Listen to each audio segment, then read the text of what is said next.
noite a todos, boa noite a todas. Sejam todos bem-vindos a esse segundo dia de live aqui do webinar. Boa noite, bem-vindos ao terceiro webinar SEMEC Senfor, dialogando sobre educação em diferentes tempos, realizado pela SEMEC, Secretaria Municipal de Educação e Cultura, através do Centro Municipal de Formação para Profissionais de Educação, Senfor. Eu sou o professor Jairo, sou professor da área de Ciências Humanas, História, Geografia, sou formado pela Universidade Católica de Mato Grosso do Sul, estou aqui na rede municipal de Sorriso e também na rede estadual aqui em Sorriso, já há 22 anos que leciono aqui nas escolas municipais e estaduais. Também tenho pós-graduação em psicopedagogia e também mestrado em educação. Sou Elisânia, sou mãe, professora, tenho estatura baixa, sou parda, cabelos pretos, estou vestindo uma blusa branca com detalhes vermelhos na manga, sou bacharel e licenciada em Ciências Biológicas, pedagoga, especialista em Educação Interdisciplinar e Neurociência da Educação, mestranda em Ensino de Ciências e Matemática, professora da UNIC e atuo como colaboradora no Centro de Formação de Sorriso. Estamos na segunda live desse importante evento. E para dar continuidade ao terceiro webinar SEMEC Senfor, webinar 2022, dialogando sobre a educação em diferentes tempos, retomaremos alguns informes. Informamos que este evento está sendo ao vivo e poderá ocorrer falhas na conexão, imagem ou no áudio. Porém, estamos trabalhando para que tudo ocorra dentro da mais perfeita normalidade. Teremos o chat do YouTube liberado para as perguntas. Caso seja necessário, o palestrante irá responder no final da apresentação. Ao registrarem as dúvidas e perguntas, pedimos que citem o nome, município e estado de onde estão falando. A lista de presença estará disponível na descrição do YouTube e no chat quando se aproxima o encerramento da palestra. O terceiro webinar, promovido pela SEMEC e equipe de formadores do Senfor, tem como objetivo dialogar sobre os contextos educacionais influenciados pelas constantes transformações do processo de ensino-aprendizagem. Até quinta-feira teremos a participação de renomados profissionais que discutirão temáticas relevantes, reflexivas, pelas quais perpassam a educação do município de Sorriso. Sejam todos convidados para prestigiarem todos os momentos. A função do professor não se trata de fornecer as respostas, mas de ensinar a pensar, de criar condições, de construir e desenvolver um raciocínio para os tempos atuais, de se inconformar com as desarmonias do mundo. Portanto, nas palavras de Freire, ninguém caminha sem aprender a caminhar, sem aprender a fazer o caminho caminhando, refazendo e retocando o sonho pelo qual se pôs a caminhar. Eu diria que a função do professor é de instigar, questionar, de tirar o estudante de seu lugar de conforto. O professor, o bom professor, não é aquele que dá respostas prontas, mas é aquele que faz bons questionamentos, que ajuda o estudante a buscar respostas, não respostas dogmáticas, mas respostas passageiras, pois possivelmente surgirão novos questionamentos para os quais as velhas respostas já não servirão. Sim, meu colega Jairo. Fazemos assim o nosso webinar 2022, dialogando sobre educação em diferentes tempos. E hoje, na nossa segunda live, repensar nossas práticas para garantir o direito à aprendizagem. Teremos como convidado o professor Raimundo Otávio da Mota, mais conhecido como Raí. Seja bem-vindo, professor. O professor Raí é graduado em pedagogia, mas sua atuação nesses 20 anos como educador tem sido na área da gestão educacional, mestrando em Ciências da Educação, 17 anos como secretário municipal de Educação, mas ainda estuda e aprende todos os dias sobre liderança. Desde 2016, faz parte da rede de talentos da educação da Fundação Lehman. Outro talento pelo qual se orgulha é ser o criador da Reserva Ambiental Tatupeba. Hoje, além de secretário de Educação do município de Cruz, no Ceará, adora palestrar e se conectar com gente que quer transformar a educação. Repensar nossas práticas para garantir o direito à aprendizagem será a temática da fala de hoje. Mais uma vez, bem-vindo, professor Raí. É um prazer tê-lo conosco nessa live e no nosso município. Eu que agradeço, Elisânia, Jairo, Tiago, boa noite a todos. Para mim é uma grande honra falar para os educadores desse lindo município. Eu estava vendo o hino da cidade de vocês, que hino maravilhoso. Em que terra se encontra a vida? Em que solo se busca a riqueza? Em que povo se busca a acolhida? Em que águas se encontra a pureza? Em que bosques se vê tanto verde? Em que campos se vê tanta flor? Em que lugar se tem tanta esperança? Em que gente se tem tanto amor? Nessa terra o futuro é mais próximo. Neste povo a esperança é maior. A corrente do amor é mais forte. Na busca de uma vida melhor. Porque tudo sorri nessa terra? Porque sorriso de tudo produz. É porque Deus com sorriso ortogou para este povo um raio de luz. Elisânia e Jairo, quem mora no município desse, com um hino desse, agora eu quero ir pessoalmente, ver tanta beleza aí. Vocês precisam me levar depois para me dar um abraço e ver esse município tão bonito. Então, obrigado pela acolhida. Meu desejo é estar conectado com vocês agora. Podemos seguir? Ok. A fala é toda sua, sorrindo. Obrigado, exatamente, Adriana. Esse hino é muito lindo. E eu queria começar a nossa conversa hoje, assim, todos têm caneta, papel na mão, é preciso ter caneta, papel para fazer anotações, tá? Importantíssimo. Porque, assim, os slides depois a gente vai mandar para vocês, mas tem umas coisas que a gente vai falando que não está no slide. Quando eu escuto, quando eu participo de alguma palestra, então eu sempre anoto, geralmente, as coisas que não estão no slide. Que o slide depois eu recebo, mas eu anoto as coisas que o palestrante vai fazendo. Então, o primeiro convite é que tenham caneta e papel na mão. Tem um brasileiro que faleceu esse ano. Ele esteve no campo de concentração nazista, não é? O Andor Stein. E o Andor Stein, ele diz assim: eu costumo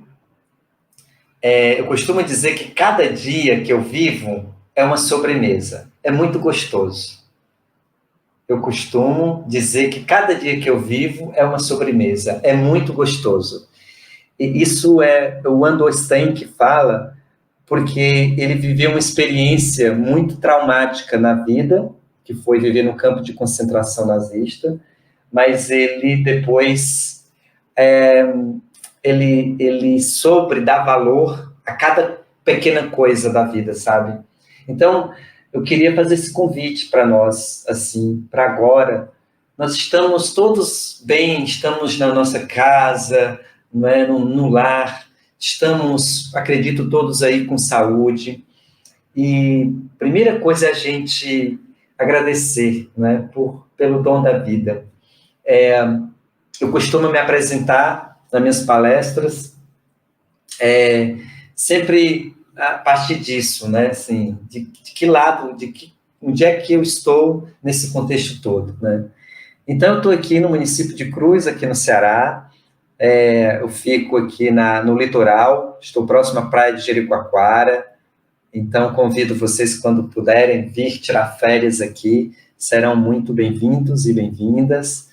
Tem voos, tem aeroporto aqui na nossa cidade, que vocês podem estar aqui. Tenho andado no Mato Grosso esse ano, já foram 6 viagens que eu estive por aí. Semana passada eu estava pertinho, estava aí no aeroporto de Sinop, pegando o voo de volta para cá, porque eu estive em 2 outras cidades.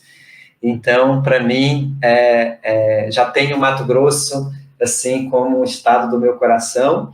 E hoje à noite nós vamos ter aqui Sorriso, né, para a gente conversar. A Simone está dizendo que ama essa praia. Que bom, Simone. Que maravilha. Então, pessoal, vamos lá. Vamos começar aqui a apresentação do nosso tema, repensar as nossas práticas para garantir o direito à aprendizagem. Então, vamos começar aqui a nossa palestra, não é? Primeira coisa, eu queria que vocês escrevessem aí no chat como é que vocês estão chegando para esta live, para esta palestra. Número 1, chegando se você se identifica com o cachorrinho número 1, você vai escrever cachorrinho número 1. Chega agregando valor. Agregando valor é a pessoa que quer participar, que quer escrever no chat, sabe? Que quer interagir. Essa é a pessoa que quer agregar valor. A segunda pessoa é o cachorrinho número 2, chega desconfiado, sabe? Assim, o que esse cara vai dizer? O que eu estou fazendo aqui? Então, é o cachorrinho número 2. O cachorrinho número 3 é quem chega com um brilho no olho. Deixa eu ver. Aí vocês, então, coloca aí no chat. Número 1, número 2 ou número 3? Deixa eu ver se tem mais número 1, número 2 ou número 3. Vamos lá. Aí, muita gente número 1, também muita gente número 3, que bacana, eita, coisa boa. Aí, Fabiana tá chegando com brilho no olho, a Luzia chega querendo agregar valor, a Viviane também querendo agregar valor aqui, que maravilha. Bom, então, a maioria das pessoas já estão aí querendo agregar valor, e com um brilho no olho. É isso. Então, estamos juntos, pessoal. Vamos agora, então, começar a nossa conversa. Bom, a primeira coisa que eu queria trazer para vocês é o seguinte, pessoal. Para que a gente possa desenvolver um bom trabalho, para que a gente possa ter uma vida LSD, uma vida leve, uma vida com sentido, uma vida divertida, e isso eu aprendi com o professor José Bueno, lá em São Paulo, sabe? Nós precisamos, ele chegou na sala de aula e falou assim, pessoal, nós precisamos uma vida com muito LSD. E todo mundo olhou assim para a cara um do outro, né? E ficou assim, nossa, o professor está pedindo para a gente usar LSD, porque LSD é uma droga, né? Então ele falou, calma, gente, calma. LSD é o seguinte, a vida precisa ser leve, o trabalho precisa ser leve, a vida precisa ter significado, não é? Ter sentido, o S, e a vida precisa ser divertida, o trabalho precisa ser divertido. Eu sempre procuro olhar para a minha vida e ver se a minha vida está assim, leve, o que eu estou fazendo tem sentido, está sendo divertido, sabe? Esse é o grande convite que eu faço para vocês. E então, pensando nisso, eu quero contar uma história, que na verdade não é história, são fatos reais. Antigamente, quando as pessoas ficavam deprimidas, sabe? Quando as pessoas ficavam tristes, melancólicas, elas não tinham psicanalistas, não tinham psicólogos, elas procuravam os curandeiros. Havia ali na redondeza, nas casas, havia as pessoas que curavam, né, esses males. E uma das primeiras perguntas que eles faziam para as pessoas, Eliane, uma das primeiras coisas que eles faziam, a primeira pergunta era, Eliane, quando foi que você parou de dançar? Essa era a primeira pergunta que os curandeiros faziam. Lourdes, quando foi que você parou de dançar? Quando foi que você parou de dançar? Quando foi? E, Cristina, a outra pergunta era, quando foi que você parou de cantar? Quando foi, Cristina, que você parou de cantar? Essa era a segunda pergunta que o curandeiro fazia para a pessoa. A terceira pergunta que ele fazia era: quando foi que você parou de se encantar com as histórias? E aí, Malu, quando foi que você parou de se encantar com as histórias? Essa era a terceira pergunta que os curandeiros faziam. A quarta pergunta que eles faziam para a pessoa era a seguinte: quando foi que você parou de encontrar alento no doce território do silêncio? E aí, Simara, quando foi que você parou, silenciou, meditou? Então, essas três perguntas, essas quatro perguntas, nós precisamos também fazer para a gente, sabe? Quando foi que eu parei para... Quais são as minhas práticas de silenciar, de meditar? Quais são as minhas práticas eu canto, eu danço, não é? Eu escuto histórias. Então, isso, Gerbene, são quatro perguntas que nós precisamos sempre fazer. Muito importante que a gente faça essas perguntas. Por que eu estou trazendo isso, pessoal, logo nesse começo? Porque o monge vietnamita, o Thich Nhat Hanh, esse senhor lindo, maravilhoso, é considerado o pai do mindfulness, o pai da atenção plena, né, no mundo ocidental e no mundo oriental também, mas trouxe muito isso para o mundo ocidental. Ele faleceu esse ano com 95 anos de idade, o Thich Nhat Hanh, e tem esse pensamento dele que, para mim, Valdineia, para mim, sabe, esse pensamento do Thich Nhat Hanh é como se fosse um mantra. Isso aqui, Fabiana, a gente precisa colocar como se fosse ali na geladeira da gente, sabe? Sim, a gente deveria colocar esse mantra para a gente sempre observar. A Fabiana está dizendo que está ruim, a imagem está ruim. Eu não sei se é só para a Fabiana ou se é para os demais, está ok. Vocês me digam aí se está ok a imagem, tudo bem?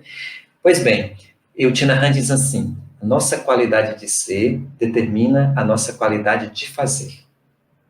Ou seja, se eu quero ser um bom diretor, se eu quero aí exercer bem a minha função como coordenador, a minha função como professor, eu preciso cuidar da minha qualidade de ser.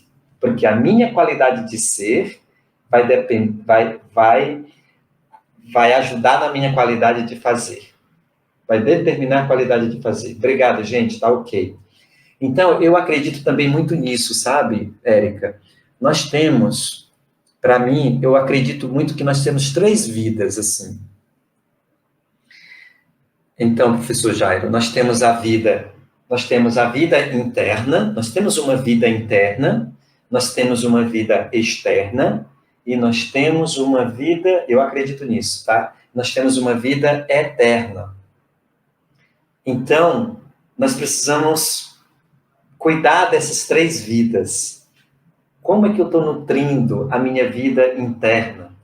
Como que eu estou nutrindo a minha vida externa e como é que eu estou nutrindo para a minha vida eterna, sabe? Eu acho que quando a gente pensa assim, nós estamos olhando para a nossa qualidade de ser. Então, para que a gente possa pensar nessa educação, nesses diferentes tempos, né? Que a gente possa repensar as nossas práticas, a primeira coisa que nós precisamos ter cuidado é para cuidar da gente. Porque a gente cuida de gente. Como a gente cuida de gente, nós precisamos cuidar da gente. Nós precisamos estar equilibrados, pessoal. Mentalmente, emocionalmente e fisicamente. Sabe, os gregos diziam que são esses 3 mundos que nós somos formados. Nós temos um corpo físico, nós temos um corpo da psique, um corpo mental, emocional, e nós temos um corpo espiritual. E aí, Sandra, nós precisamos cuidar desses 3. Como é que eu estou cuidando da minha alimentação? Como é que eu estou cuidando da minha da minha atividade física, do meu sono. Isso é cuidar do meu corpo físico, né? Da minha mente, das minhas emoções. Que notícias eu estou escutando? Que música eu escuto? Como é que eu estou... porque tudo isso ajuda na frequência, na vibração, né?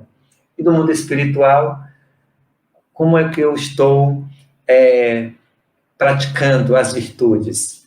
Generosidade, eu estou diminuindo o egoísmo, estou aumentando o altruísmo, eu estou cuidando de ser uma pessoa, então, generosa, né? Pratica a ética, que viva eticamente. Então, tudo isso é cuidar do campo espiritual, sabe? Então, tudo isso é muito importante. Primeiro, a gente precisa cuidar da gente, porque a gente cuida de gente.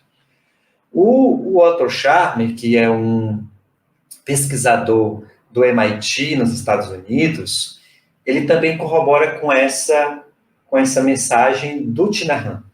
Por que ele corrobora? Nesse pensamento, ele diz aqui, a qualidade da intervenção depende do estado interno do interventor. Então, a qualidade do meu trabalho, como a minha intervenção que eu vou fazer lá na sala de aula, vai depender do meu estado interno.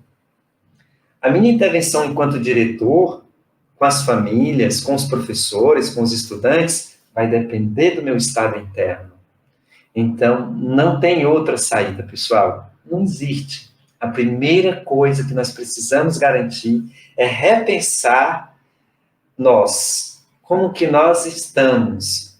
Porque, assim, Marilene, o Antônio Nova, que é um professor da Universidade de Lisboa, ele diz assim, que o cenário que nós estamos hoje, né, ele diz que nada é novo, mas tudo mudou. Acho interessante isso, né, que ele fala, olha, nada é novo, mas tudo mudou. E realmente, sabe, gente? Nós estamos passando por um processo de grandes mudanças e nós precisamos, então, cuidar da gente para que a gente possa ajudar nessas transformações, tá? Pois bem, seguindo, então, partindo desse princípio de que nós, professores e professoras, garantimos o direito à aprendizagem, nós precisamos entender o que o Ricardo Paes de Barros, que é professor do INSP, traz aqui para nós. O Ricardo Paes de Barros diz que nós, professores e professoras, nós trabalhamos para garantir um direito, que é o direito à educação. E aí, Rita, eu digo assim, que nós temos a felicidade, né? Nós professores e professoras, eu acredito que nós somos colaboradores de Deus aqui na Terra. Sabe por quê? Porque a gente ajuda a desenvolver seres humanos. Olha, nós não deveríamos dizer assim, eu sou professor de matemática, eu sou professor de geografia, eu sou professor de história. Não, a gente deveria dizer assim, eu sou professor de seres humanos e utilizo a matemática para formá-los como humanos. Eu sou professor de língua portuguesa e utilizo a língua portuguesa para ajudar a ele a ser humano. Essa é a nossa tarefa. Porque uma dentista, o trabalho dela é cuidar de um dente, é extrair um dente, é cuidar da limpeza, não é? Esse é o trabalho, é cuidar de dente, gente. Nosso trabalho, não. O nosso trabalho é formar pessoas. Sabe, Janete? É lindo mesmo. Nosso trabalho é formar pessoas. Então, Norma, quanto mais nós estivermos bem preparados, melhor nós vamos preparar esses meninos, essas meninas. O Martin José, um filósofo, acho que ele é espanhol, ou é cubano, ele diz assim, para que serve a escola? Karina, ele fala assim, para que serve a escola? Para que serve a escola? Ele diz assim, a escola serve para mostrar às crianças como é feito o mundo. Olha que interessante isso, Maria Lúcia. A escola, ela serve para mostrar às crianças como é feito o mundo. a gente apresenta o mundo para as crianças. A gente apresenta o mundo da matemática, a gente apresenta o mundo das artes, o mundo da geografia, o mundo da história, não é? A gente apresenta para elas. E aí, por que a gente apresenta, por que a gente tem que apresentar o mundo para as crianças? Martin Rousseff continua, porque as crianças são a esperança do mundo. Olha só, Adriana, as crianças são a esperança do mundo, entende? Então, quanto mais a gente souber apresentar esse mundo para que as crianças possam, a partir de quando eu apresento esse mundo, ela possa interferir nesse mundo, ela possa atuar para continuar melhorando o mundo, isso é maravilhoso. Pois bem, aí o Ricardo Paes diz o seguinte, que nós temos que garantir o direito à educação.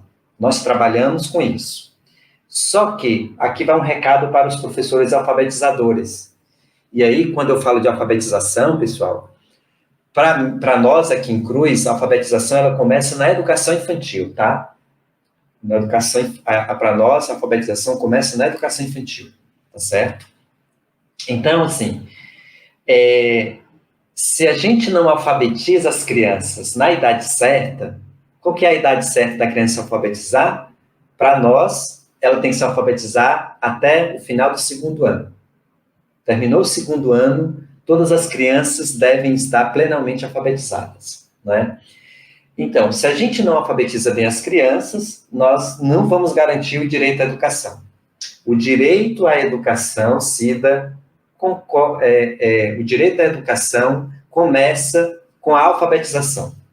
Então, o nosso primeiro trabalho, Fabiana, é garantir a alfabetização de todas as crianças até o segundo ano. E é possível. O estado do Ceará faz isso, o município de Cruz faz isso, existem vários outros municípios brasileiros fazendo isso, tá? Então, primeiro coisa, deixar claro isso, tá? Agora, nós sabemos que a pandemia, ela prejudicou muito a alfabetização das crianças, né? A pandemia, ela prejudicou muito. Mas mesmo antes da pandemia, conforme mostra esses dados aqui, nós não estávamos conseguindo alfabetizar todas as crianças. Observe aí que em 2012, 28,2% das crianças terminavam o segundo ano, ali nos seus 7 anos de idade, não sabiam ler nem escrever. Esse dado, ele aumentou para 2021, foi para 40,8%. Então, nós estamos ainda com esse problema. Por quê? A Covid-19, ela impactou muito a educação infantil e a alfabetização, não é? E os dados mostram que uma em cada 4 crianças, um em cada 4 estudantes está com muita dificuldade no seu processo de alfabetização. Já estamos em outubro, né? Aí, finalzinho de outubro, e ainda estamos com esse problema. Eu vou, no finalzinho da palestra, trazer para vocês aqui, que eu chamo de kit recomposição de aprendizagens, para que a gente possa aplicar. São 5 remédios eficazes para ajudar nessa tarefa, tá? Então, esses dados, eles devem nos assustar, né? Igual a essa imagem aqui do Jean-Léon Jerome, a tela se chama A Verdade Saindo do Poço, né? Então, tem até uma historinha sobre esse quadro. Eu vou contar a historinha para vocês, tá, Maiele? A história desse quadro é a seguinte: a mentira e a verdade, a mentira era doida para se encontrar com a verdade, ser amiga da verdade. Um dia ela bolou assim um esquema e conseguiu chegar perto da verdade.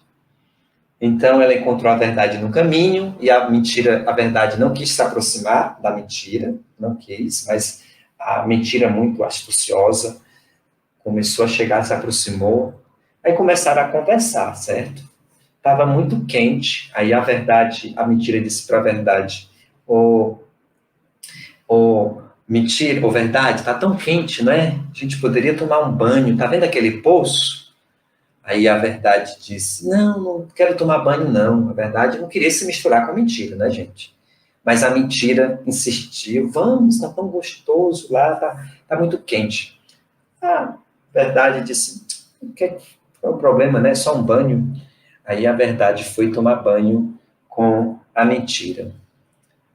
Mal entraram dentro do poço, a mentira, quando viu a verdade, tinha tirado as roupas, aí ela disse, agora, a mentira saiu do poço, vestiu-se com as roupas da verdade, gente, e saiu por aí com as roupas da verdade. A pobre da verdade saiu horrorizada do poço. E quando ela saiu nua, as pessoas ficaram abismadas. Como assim a verdade está nua? Não quiseram mais chegar perto da verdade. Olha só. Olha isso, Carmen. Bem parecido com as coisas do mundo de hoje, não é? Bem parecido. Mas é isso. Eu trouxe essa historinha para ilustrar aqui, mas assim, como que nós precisamos ficar a partir desses dados que eu mostrei, tá? Como que a gente pode ficar? A partir desses dados, a gente precisa ficar igual a verdade saindo do poço, horrorizado. A aprendizagem no Brasil, ela está em situação de emergência. Certo, Carmen? O que aconteceu? Aconteceu um acidente, pessoal. Quando acontece um acidente, quem são as pessoas que a gente socorre? A gente socorre as que estão mais feridas. A minha pergunta é, aconteceu um acidente, foi a pandemia, a gente não tem culpa. A escola está socorrendo os alunos que ficaram mais prejudicados, mais feridos? Sim. Se sim, ok. Se não, nós estamos fazendo errado. Tá certo? Quais são as novas práticas que nós estamos desempenhando dentro da escola a partir desse momento que houve esse grave acidente? Pensem aí, você diretor, pense aí, você professora. Houve um acidente, tivemos alunos que ficaram gravemente feridos, mais que outros. E aí, o que é que nós estamos trabalhando, porque nós estamos numa situação de emergência? No Brasil, a Covid-19, tá errada aí, a Covid, gerou uma epidemia de estudantes com defasagem nas aprendizagens. E se a gente não cuidar disso, se a gente não estiver cuidando disso, nós vamos ter várias sequelas. A reprovação, abandono, analfabetismo funcional, desmotivação, sabe? Porque os estudantes não vão ficar motivados para aprender, e aí vamos ter sérios problemas. Então, nós precisamos cuidar para não ter essas sequelas. Mas tem 3 perguntas, então, diante desse cenário que a gente precisa responder. Quais são as 3 perguntas, Saviane, que a gente precisa responder? São essas daqui. Quais coisas devem ser feitas? Quais coisas devem deixar de ser feitas de modo que possamos garantir a recomposição de aprendizagem aos estudantes? Quais são as coisas que nós devemos fazer e quais são as coisas que a gente deve deixar de fazer? Já pararam para responder essa pergunta, vocês aí nas escolas? Secretaria de Educação de Sorriso já fez isso também, certo? Tem que responder essa pergunta. A segunda pergunta que precisa ser respondida é: o que a gente precisa aprender? Não é? Nós estamos falando de dialogando sobre a educação em diferentes tempos. Então, nesses tempos que nós estamos, de TikTok, esses tempos em que há atenção, em que tem muita distração, em que os alunos estão muito imersos na tecnologia, né? O que a gente precisa aprender? E aí a terceira pergunta que vem é: como que nós vamos aprender o que a gente precisa aprender? Entende, Érica? Sabe? Essas 3 perguntas ficam para vocês responderem depois. Não vai ter como a gente responder aqui, mas elas precisam ser respondidas. Eu vou tentar responder um pouquinho, mas não vai ser suficiente, certo? Por exemplo,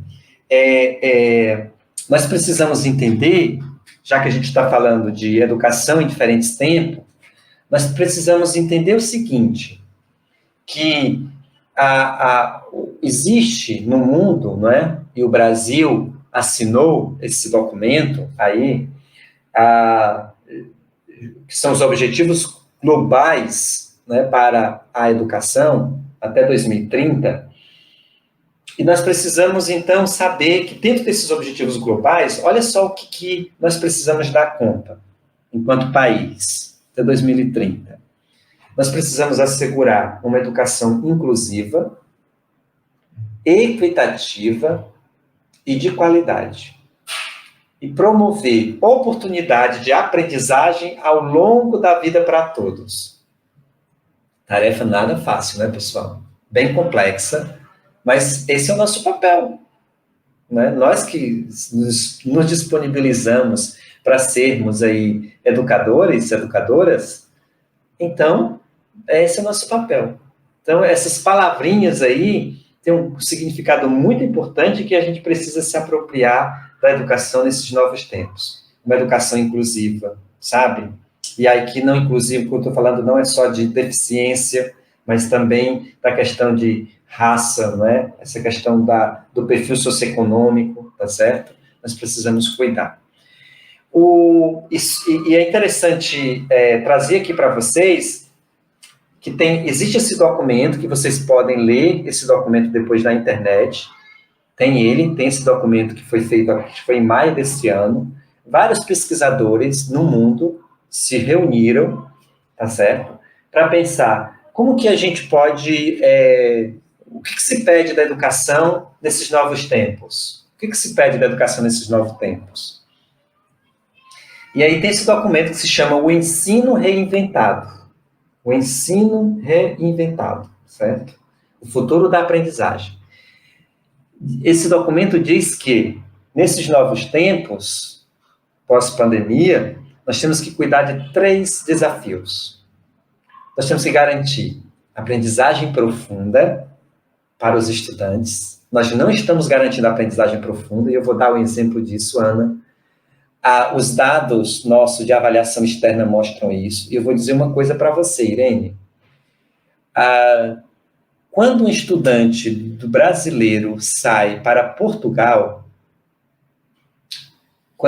se um aluno do 5º ano sai daqui para Portugal, lá, quando ele chega lá em Portugal, é como se ele tivesse conhecimento só de 3º ano. Nós temos 2 anos de diferença cognitiva, entende? De habilidades cognitivas, saberes cognitivos em relação a Portugal.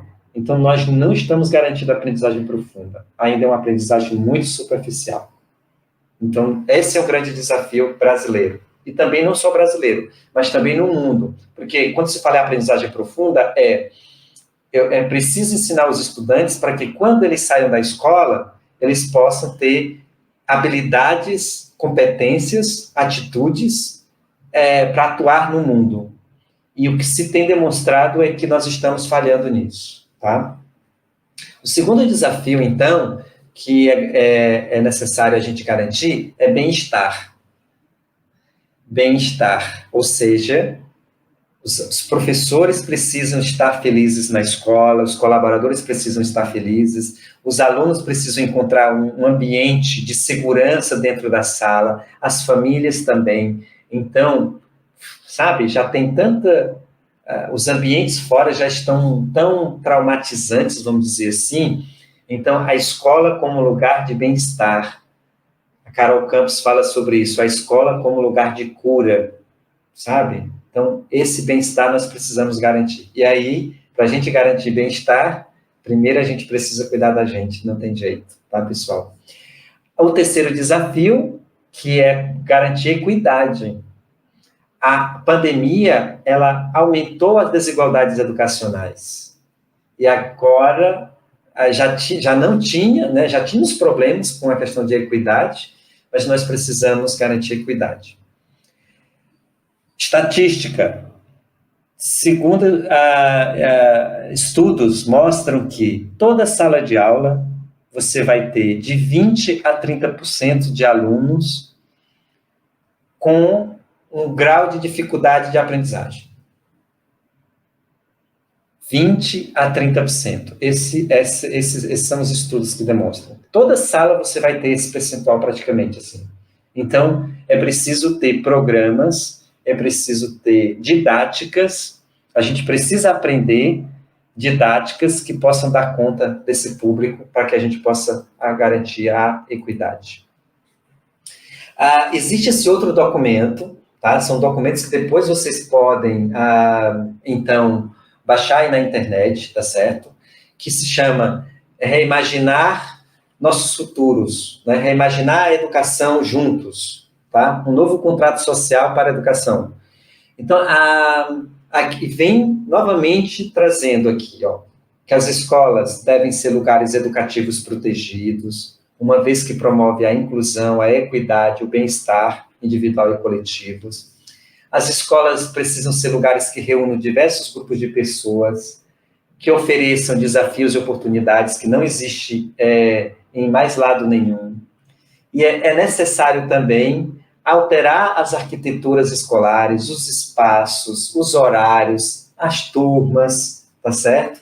Tudo isso são desafios para essa educação nesses novos tempos que nós estamos vivendo. Todos esses documentos estão na internet e depois vocês precisam baixar. O Antônio Novoa diz que nós precisamos reimaginar a educação. Fazer um exercício e reimaginar a educação. E aí ele traz três elementos, assim. Ele diz que nós precisamos reimaginar a escola versus sociedade, essa instituição. Nós temos que pensar na transformação da escola. A escola, como está aí, não vai mais conseguir dar conta do desafio. E nós precisamos renovar as nossas práticas pedagógicas. Renovar as nossas práticas pedagógicas, tá? Pois bem, por que a gente precisa fazer isso? Porque o Bernard Charlot, o filósofo francês Bernard Charlot, ele diz que, olha, Érica, sim, Érica, nós temos que tem que renovar a didática. Érica, é o seguinte, isso aqui também tem que ser feito um cartaz e ser colocado na sala dos professores, para a gente não esquecer disso aqui. Eu acho muito rico o que o Bernard Charlot traz nesse pensamento dele. Bernard Charlot diz assim, qual que é a missão da escola hoje? Qual é a missão da escola hoje? Qual é a missão da escola nesses novos tempos? A missão da escola, o desafio da escola, Wanda, é o seguinte, é construir o saber como objeto de desejo. O desafio da escola é construir o saber como objeto de desejo. O Bernard Charlot está dizendo aqui que nós, professores, precisamos garantir com que os alunos se encantem, se apaixonem pela escola. Esse é o convite que ele diz, que nós precisamos fazer. Aí eu vou contar aqui para vocês o seguinte. Meu filho, Arthur, ele tem 15 anos, ele estuda numa escola estadual o dia todo, uma escola profissionalizante, ele faz rede de computadores. Um dia desse, ele veio me mostrar um jogo. E aí ele estava mostrando o jogo. E a pergunta que eu fiz para ele foi, esse jogo vicia? Por que eu fiz essa pergunta, Suzana? Se esse jogo viciava? Porque se o jogo não viciar, a empresa não vai comprar o jogo. Por que as crianças ficam 5 horas jogando Se a gente não tirar, elas podem nem comer, nem ao banheiro elas vão. Os jovens também. Porque o jogo, por trás do jogo tem ciência. E nós, professores, precisamos urgentemente aprender com os programadores. Fabiane, nós precisamos aprender com os programadores. O que eles fazem de tão interessante? É ciência pura, pessoal. Eles sabem que o cérebro gosta de dopamina. E a dopamina nos move, nos dá movimento. Existe um livro que eu indico, tá, Gerbene? O nome do livro se chama Nação Dopamina. Nação é geração dopamina. Agora eu esqueci. Depois vocês pesquisem aí, tá, na internet. Acho que deve ser Geração Dopamina, eu acho, o nome do livro. Então, Janderson, ou seja, toda hora nós queremos estar dopaminados, sabe? Vale muito a pena, é de uma psicanalista, é uma médica americana nesse livro. Ela vem falar muito sobre como que nós podemos aí compreender as crianças e os jovens nessa questão de dopamina. Bom, mas Lourdes, então, nós precisamos aprender para dar conta do desafio de fazer com que os alunos tenham o saber como objeto de desejo, tá? E aí, trazendo, não é, aquilo, ainda continuando sobre o desafio da aprendizagem profunda, olha só, pessoal, que interessante que o salto que nós... Por isso que a gente precisa ressignificar as nossas práticas para garantir a aprendizagem.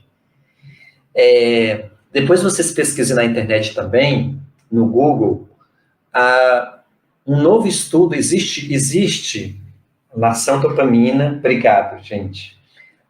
Existe um estudo, existe um projeto na Universidade de Harvard, nos Estados Unidos, e que se chama Projeto Zero. São vários autores, tem vários autores brasileiros que estão traduzindo isso, tá certo, pessoal? Que se chama Pensamento e Aprendizagem Invisível. Como que eu sei o que a criança está pensando? Que é uma tarefa nossa de professores e professoras, né? Como é que essa criança está pensando? Então, depois vocês pesquisam no Google, dá um Google aí, né? Aprendizagem Invisível, tá? Tem uma autora brasileira com vários livros, Júlia Andrade. Depois vocês vejam aí. E aí, ela traz isso daqui, sabe? Que hoje nós precisamos inverter a pirâmide. Hoje a gente gasta muito tempo nessa base aqui, ó, identificar e decodificar informações e dados. Nós precisamos aumentar o nosso tempo, ou seja, aí, ó, entender e compreender fenômenos, criar e transferir bem pouquinho. Nós precisamos, na base, tem que ser criar e transferir conhecimento e capacidade em situações novas e contextualizadas. Depois vem entender e compreender, identificar informações e dados, é o que tem que ser menos. Porque isso tem a internet, sabe, para fazer. Então, isso exige da gente muito conhecimento e depois vocês se aprofundem aí na internet, aprendam mais sobre isso, aprendizagem invisível, tá? Para dar conta desse desafio de ressignificar as nossas aprendizagens para as novas práticas, nós precisamos... Lembra daquela pergunta? O que a gente precisa aprender? A gente precisa entender de cara que existe atualmente no Brasil a BNC Formação. Nós temos a BNCC, que é a Base Nacional Comum Curricular, mas este ano foi lançado aí o documento, onde todas as universidades, acho que tem estudantes universitários aqui, né?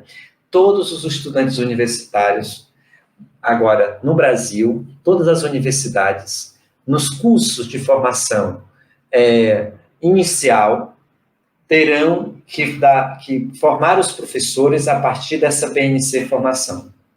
nós, professores e professoras que já passamos pela universidade, precisamos ser formados. Aí existe o centro de formação na secretaria, com certeza a Elisânia, junto com o grupo, aí vai começar a fazer esses estudos com vocês. A BNC Formação, ela tem três dimensões. A dimensão do conhecimento é a dimensão número 1.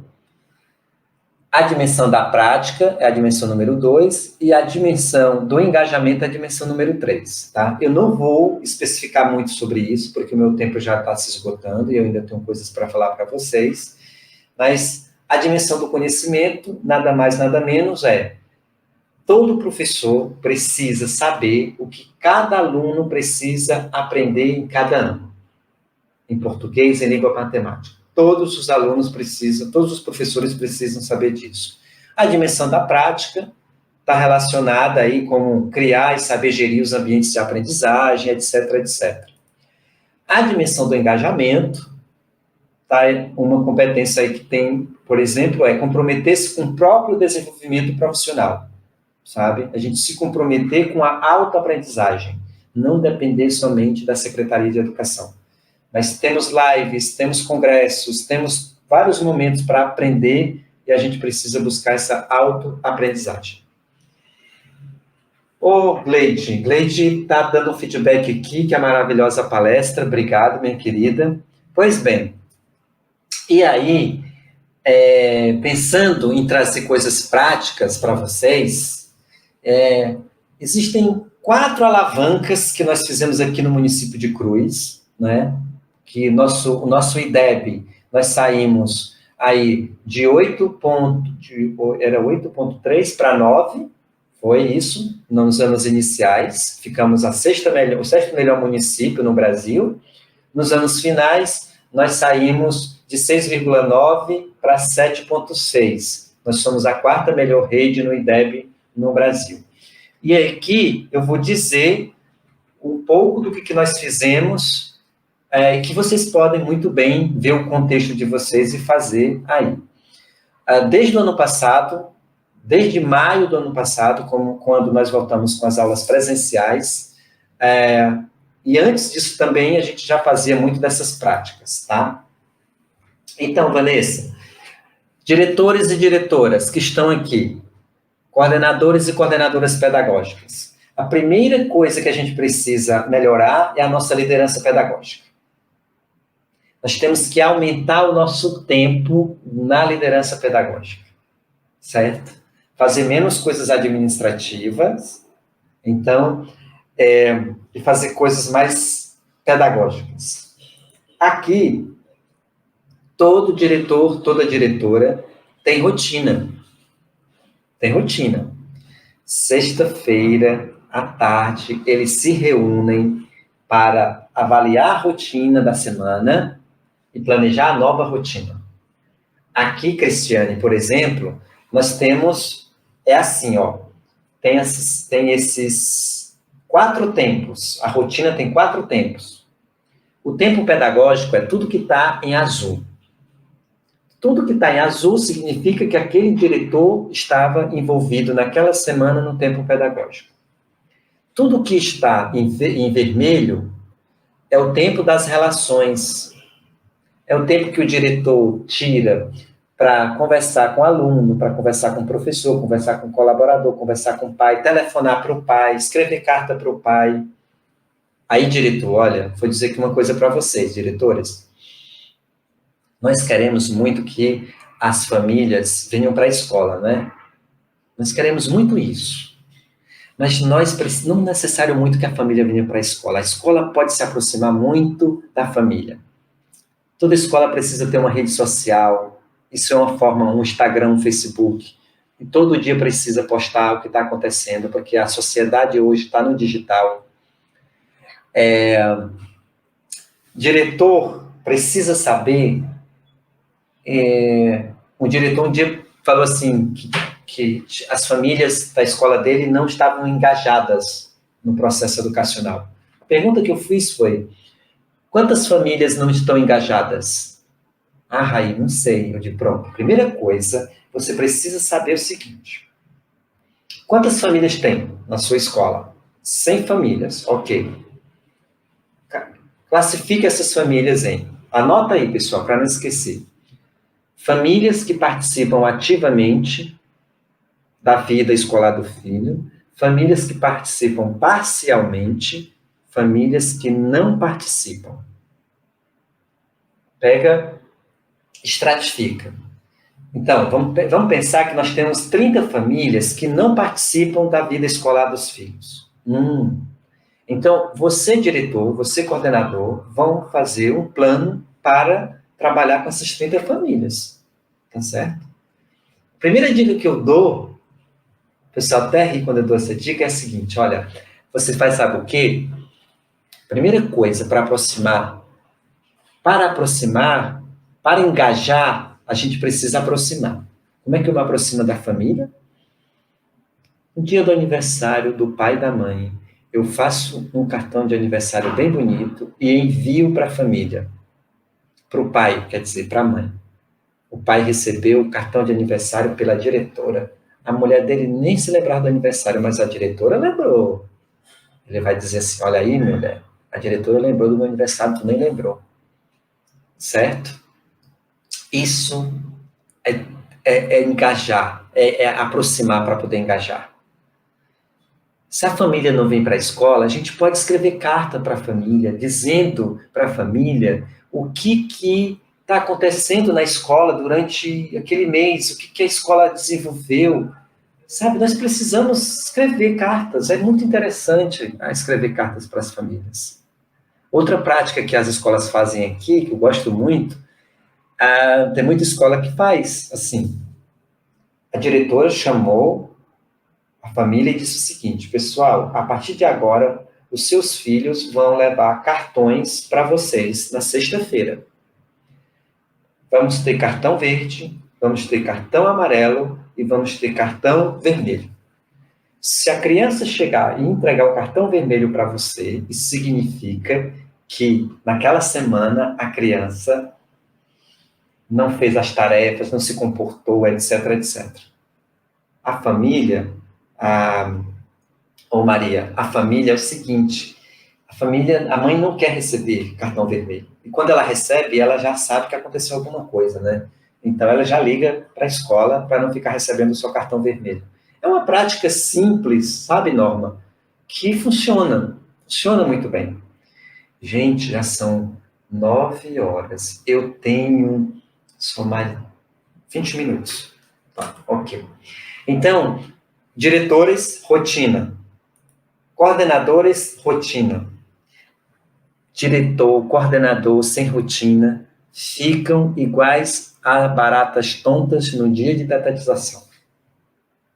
Se não querem ficar iguais às baratas, a baratas tontas no dia da detetização, façam rotina. Tem que ter rotina. Se não tiver rotina, existe esse livro do Daniel Goleman, que fala muito sobre foco. A rotina ajuda o diretor a ter foco, certo? É isso que precisamos fazer. Então, lideranças, cuidar, uma das alavancas que ajudam resultados é ter rotina. Segunda alavanca, formação docente específica.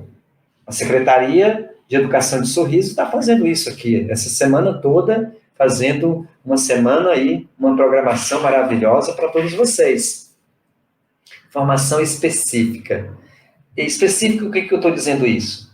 É uma formação que vá resolver os problemas de aprendizagem. Então, se eu tenho problemas para serem resolvidos dentro da minha escola, eu preciso aprender para resolver os problemas. Entende? Então, cuidado. Não é qualquer formação, é uma formação que ajude a resolver os problemas da escola. É isso. E nessa questão de formação, eu gosto muito de trazer o professor Antônio Nova, da Universidade de Lisboa, não é? Que ele diz assim, olha que o professor, eles falam muito sobre isso, sabe? Ele diz assim, A formação dos professores não é apenas adquirir novos conhecimentos, novas atitudes. A formação de professores é também refletir sobre aquilo que sabemos.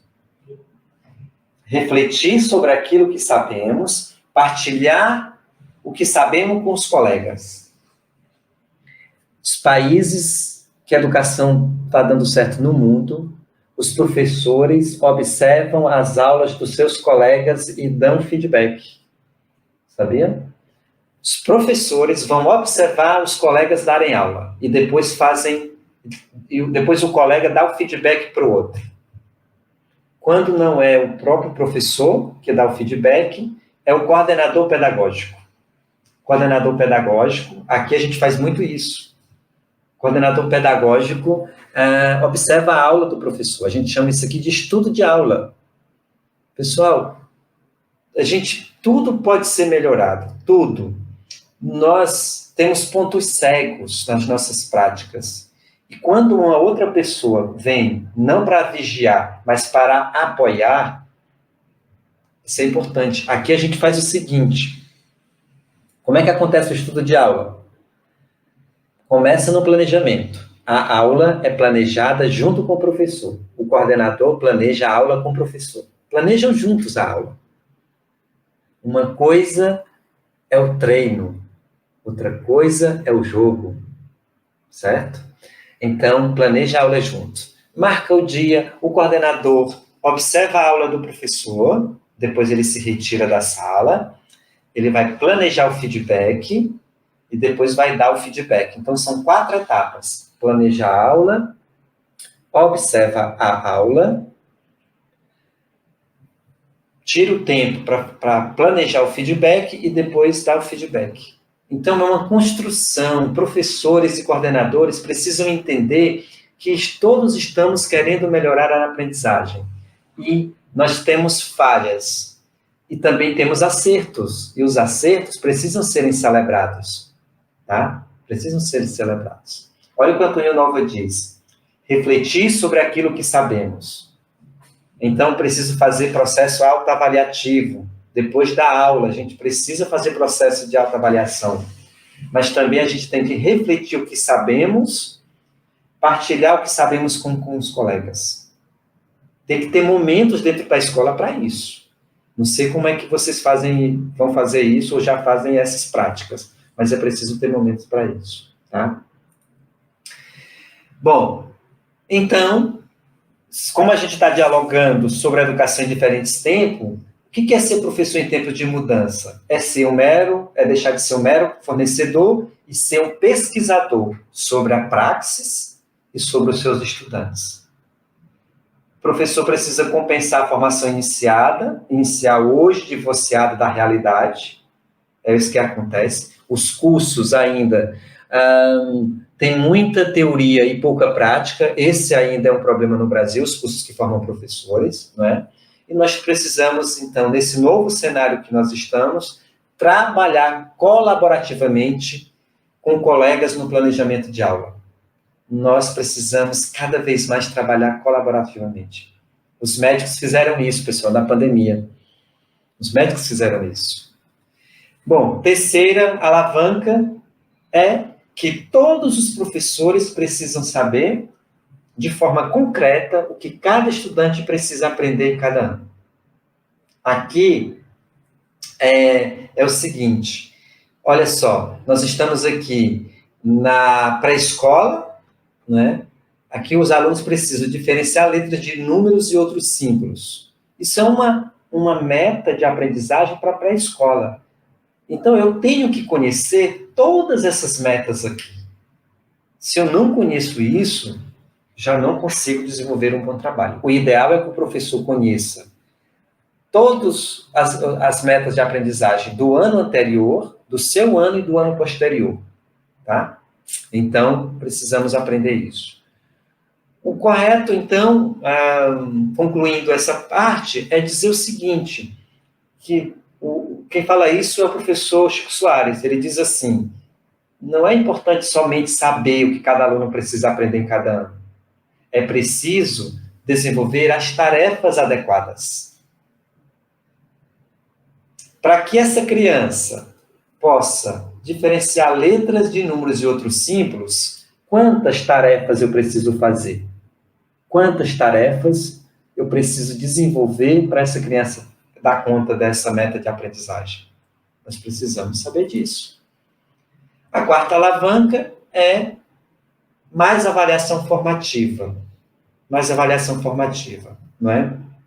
Porque nós temos avaliação formativa e somativa. As duas são importantes, mas nós precisamos aumentar a dose de avaliação formativa.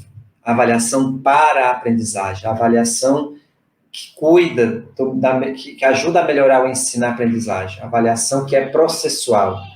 E aprender com as devolutivas. A avaliação formativa, nós precisamos dar devolutiva para cada estudante, e, se possível, individualmente. Não é só fazer uma prova, dar 8, 9 e acabou a história. Não. Tá certo? Bom, resumindo, nós precisamos saber o que os estudantes precisam saber em cada ano, não é?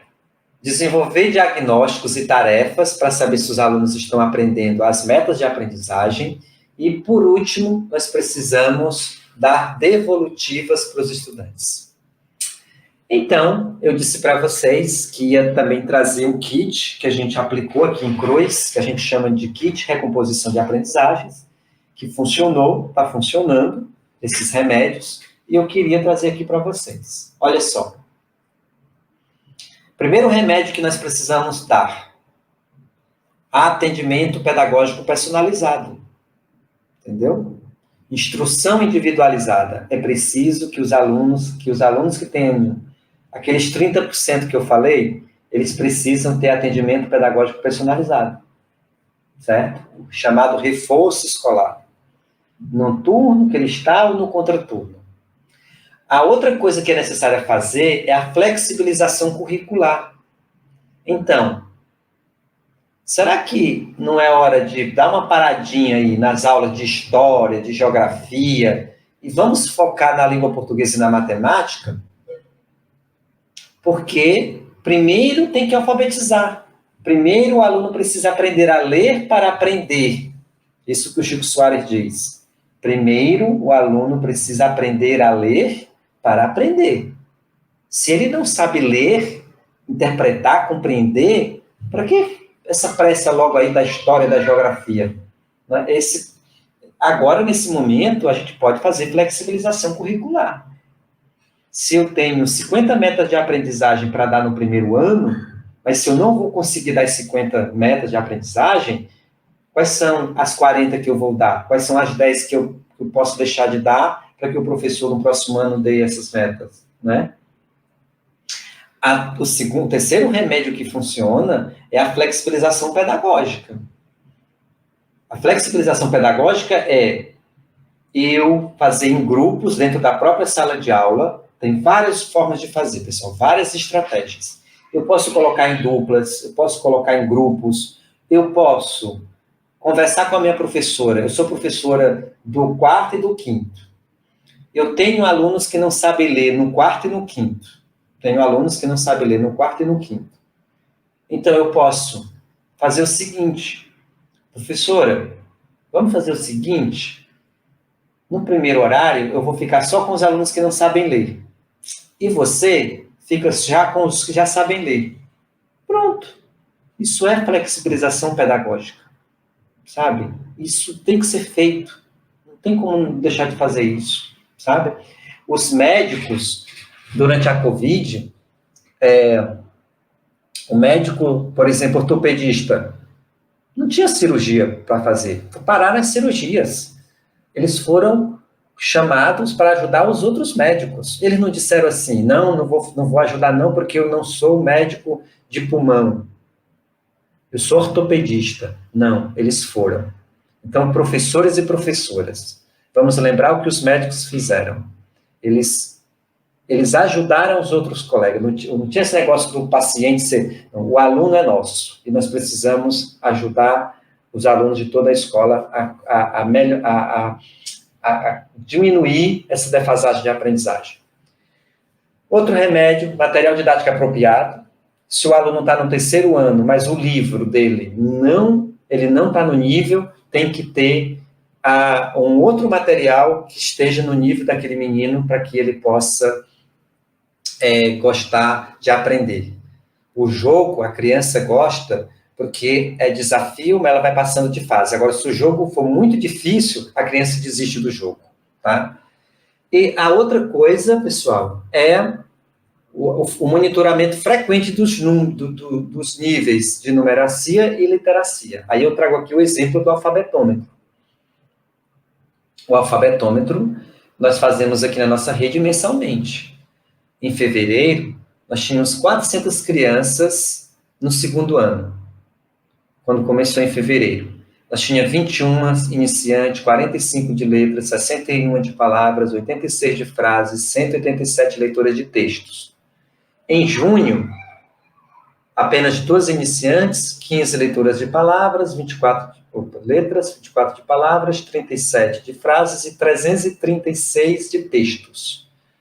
Eu lembro bem que agora em setembro, esse número aqui está 375 crianças. 375 crianças já são leitoras de textos. Então, eu vou concluir em dezembro as minhas 414 crianças, todas alfabetizadas. Podemos receber algumas crianças que não estejam, mas vão estar plenamente alfabetizadas no segundo ano. Por quê? Porque a gente faz tudo isso que eu estou dizendo, esses remédios que a gente está dando aí. Mas só o remédio não vai funcionar. Talvez não funcione, é preciso que a gente dê umas vitaminas. Às vezes só o remédio tem que dar umas vitaminas para poder ajudar, tá certo, pessoal? Então, quais são as vitaminas que a gente pode dar junto com os remédios? Aí, atividade de casa personalizada. Atividade de casa personalizada. Você tem 28 crianças, certo? Mas você vai ter 5 ali que está com muita dificuldade. Essas 5, vocês devem enviar atividade diferente para elas. Todo dia manda atividade no nível daquela criança. Tá? Aí não tem como mandar 5. Manda para uma, manda para 2, mas mande, amanhã você manda para outro, tá entendendo? Não pode, tem que ter atividade de casa, e atividade de casa todo dia e atividade personalizada. A terceira vitamina, segunda vitamina, leitura como rotina diária. Tem que ter leitura na sala todo dia, leitura em casa, tem que levar livro para ler. O menino não lê, lê as imagens, peça para ele ler a história para a família. Presença diária na escola é outra vitamina importante. Diretor, 7 e 10 da manhã, precisa saber quantos alunos estão presentes na escola, quem faltou, né? No Canadá, pessoal, menino faltou, não apareceu 7 e 10, liga. O que aconteceu? Cadê o fulano? Me telefona, ou manda, sei lá, como é que vai fazer, mas tem que ter esse controle. Rituais de celebração, a gente precisa celebrar cada avanço de cada criança. Na hora que uma criança começou a ler, começou a se alfabetizar, a gente precisa celebrar, pessoal. Muito, muito, muito. A ideia é pegar uma gaiola, faz uns passarinhos aí de mentira, faz uns passarinhos de papel, coloca dentro da gaiola e diz aqui, ó, atenção, crianças, aqui, esses alunos representam o número de crianças que ainda não estão alfabetizadas na nossa escola. Toda vez que uma criança se alfabetizar, nós vamos chamar todo mundo e nós vamos soltar um passarinho. Isso é um ritual de celebração. A criança já é leitora, faz um certificado, entrega, o diretor vai lá, eu, secretário, faço isso. Eu vou em cada escola, quando a turma está toda alfabetizada, todinha, eu vou lá na escola e digo, olha, estou aqui para parabenizar vocês, vim bater palma para vocês, e eu vim entregar o certificado, e a gente leva o certificado e entrega para cada criança, a criança brilha o olho, porque o secretário de educação foi lá, entregou um certificado para mim, tira foto, né, que eu estou plenamente alfabetizado. Rituais de celebração são necessários. Tem muitas outras formas de fazer rituais, sabe? Assim, leva o menino para passear, comer uma pizza, sei lá. Tudo são rituais para celebrar o esforço das crianças. E outra vitamina é o feedback personalizado constante. Precisamos dar feedbacks, conversas. A gente sempre precisa conversar com as famílias. Seja chamar a família, seja telefonar, seja mandar carta. Mas a gente não pode desistir da família de forma alguma. Tá certo, pessoal? Esses daí são as vitaminas. Bom, o Francis Bacon diz que aquele que não aplica novos remédios deve esperar novos males, pois o tempo é o maior inovador. Mas para dar conta do desafio de alfabetizar, de recompor aprendizagens, né? Isso que a gente está falando, tudo isso é importante. Mas se a gente não tiver vontade, coragem e constância, não vai funcionar. Tá certo, Érica? Só vai funcionar se tiver vontade, coragem e constância. Vontade dessas, iguais àqueles homens que criaram as pirâmides do Egito, construíram as pirâmides do Egito. Olha quanta vontade esse povo tinha, não é, pessoal? Olha quanta vontade tinha o Steve Hawking, esse físico que no final da vida já não conseguia falar, mas só com um programa de computador ele deixou uma teoria incrível que os cientistas ainda estão se debruçando sobre ela, não é? Olha só quanta vontade. A professora Lucilena Galvão vem dizer para nós que a realidade se mede por sonhos projetados por homens grandiosos e que atropelaram a mediocridade de suas realidades e ousaram levantar voo. Tem que atropelar a mediocridade, pessoal. Tem que atropelar a mediocridade, sabe? Não sejamos... Comecei com a obra de arte da mulher saindo do poço, a verdade saindo do poço. Quero concluir com essa obra de arte do Michelangelo, onde ele diz o seguinte. Olha, preste atenção nessa imagem. Preste atenção em Deus e os anjos e preste atenção no homem. Deus está querendo tocar o homem. Olha o dedo de Deus, olha o dedo do homem. Só bastava o homem fazer isso, pessoal. O homem está assim, deitado, de boa, né? Bastava fazer isso.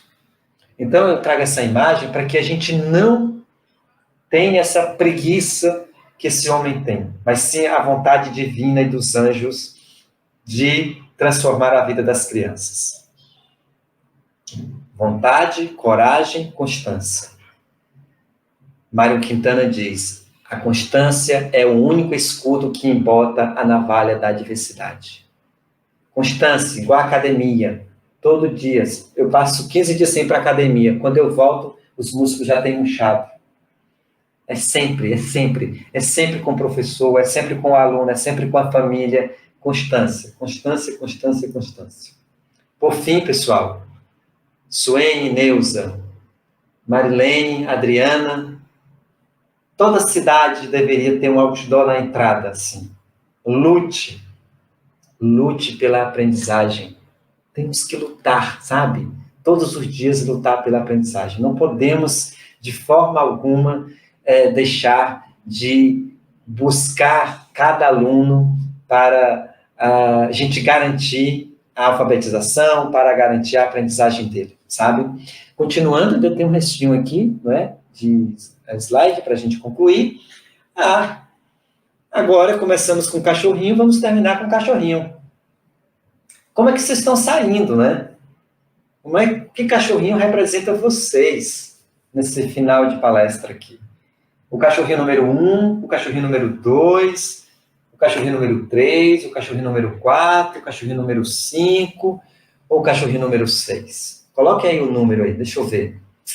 Deixa eu ver qual é o cachorrinho que vocês se identificam depois dessa 1h20 de... Olha, a Janaína se identifica com a cachorrinha número 6, tá fazendo grau, né? Não tem aqueles meninos que fazem grau na moto, na bicicleta, né? Fazendo grau, né? Levantando assim. Olha, a Raquel número 3, aquele cachorrinho que vai levando algo na boca, né? Com muita alegria. Deixa eu ver aqui, a Zeneide é o cachorrinho número 5, cachorrinho em bando, né? Em bando, exatamente, Zeneide. Precisamos uns dos outros, precisamos de colaboração. Tem que ser uma rede de colaboração, pessoal. É preciso uma aldeia inteira para educar uma criança, já dizia lá um provérbio africano, né? A Regiane é o cachorrinho número 2, sai mais inteligente, né, Regiane? Que legal. Deixa eu ver aqui, cachorrinho número 4, a Sandra Reis. A Sandra Reis está assim, de boa, Sandra Reis? Esse cachorrinho está atento, só escutando. Que bacana, que bacana, que bacana, pessoal. Bom, vamos seguir conectados, pessoal? Esse aí é o meu Instagram, Rai, R-A-I, _ líder. Rai, R-A-I, _ líder. Para a gente seguir conectados, conversando, vão fazendo as coisas, mandando aí para mim. E eu gosto sempre de postar algumas coisas interessantes, né, no meu Instagram, para que eu possa produzir conteúdos e ajudar educadores. Então, será um prazer ter vocês lá nessa rede social junto comigo, tá? Rai, _ líder. No mais, então, agradecer o coração de vocês por estarem batendo aí por mim durante essa hora de conversa, 1h20, e vamos aí para algumas perguntas. Oi? É isso.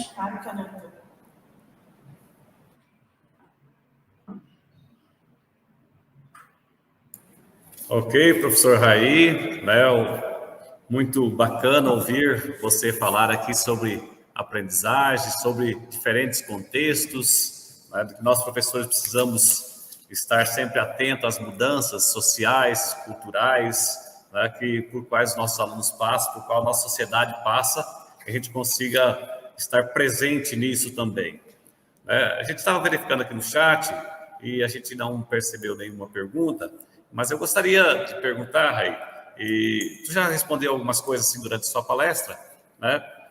Qual é o caminho, né, que Cruz conseguiu traçar assim, muito rapidamente para conseguir chegar no IDEB 9, né, em 2021? Obrigado, Jairo, pela pergunta. Mas, assim, eu acho que o caminho é gestão. Nós precisamos cuidar muito bem da gestão das escolas, formação, rotina, e trabalhar a partir de dados. Acho que isso é muito importante.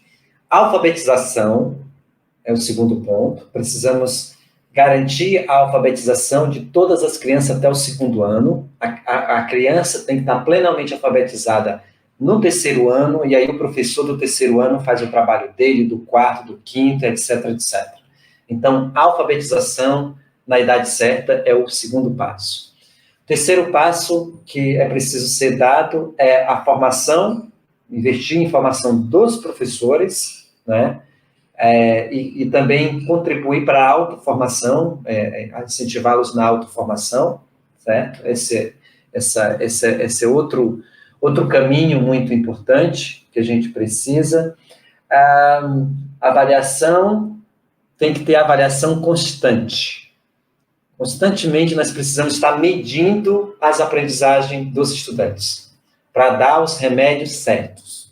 Precisamos medir a temperatura da matemática, a temperatura da língua portuguesa, sobretudo dessas duas áreas, a temperatura da alfabetização, para a gente estar prescrevendo, dando os remédios e as vitaminas certas, sabe? Eu acho que esses são aí, e outro caminho é material didático. Então, precisa ter materiais específicos. O livro didático sozinho não dá conta, e nós temos materiais próprios que a rede elabora para que todas as crianças recebam lá na escola esse material para trabalhar, para que o professor tenha esse suporte dentro da sala de aula.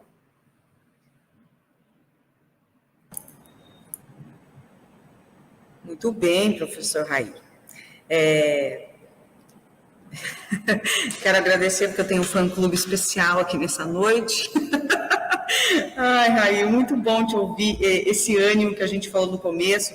Eu quero primeiramente agradecer pelo carinho que o senhor teve em relação ao nosso município, de ter esse detalhe de olhar o nosso hino e fazer nos termos lembranças muito gostosas aqui e fazer com que nós tenhamos orgulho dessa terra, né? Que muitos vieram aqui em busca de um trabalho, de um futuro melhor, e aqui tudo sorri nessa terra, realmente, mas precisa de muito trabalho, muita luta mesmo. Quero agradecer Cruz, né? Deve ter muitos professores, Colniza, Goiânia, Cáceres, que estão nos acompanhando também, e Citou Nova ganhou meu coração, onde a gente coloca que só precisa estudar um pouco mais, porque a escola mudou. Tenho dito que hoje a escola realmente ela mudou, e ainda bem, né? Mudou o nosso cabelo da década de 90, mudaram nossas vestimentas, nós também temos que mudar. Nada é novo, tudo muda, né? Reimaginar a educação, a escola, e o senhor foi muito, muito feliz em colocar que os professores são colaboradores de Deus na Terra, perfeitamente, onde nós formamos pessoas. Foi uma fala, como disse, não conhecia, foi um prazer conhecê-lo. Como disse o Jairo, não tivemos perguntas, muitos aplausos, elogios. Foi um prazer imenso tê-lo aqui nessa noite de hoje, imenso mesmo. Espero que possa vir até aqui para dar aquele abraço caloroso, poder trocar essa ideia, nós tomarmos aqui um café, um suco da nossa terra muito quente, para a gente aprender um pouquinho mais. Gratidão mesmo, gratidão a todos que estão participando, colaborando, colocando as suas contribuições aí. Eu acolho, Elisânia, o seu feedback, tá certo? Para mim também é muito gratificante ter contribuído com vocês. Jairo, só para encerrar, tem um pensamento do Jorge Luiz Borges que eu sempre trago no final da minha fala, sabe? Jorge Luiz Borges disse o seguinte: tudo está dito, falta aposta.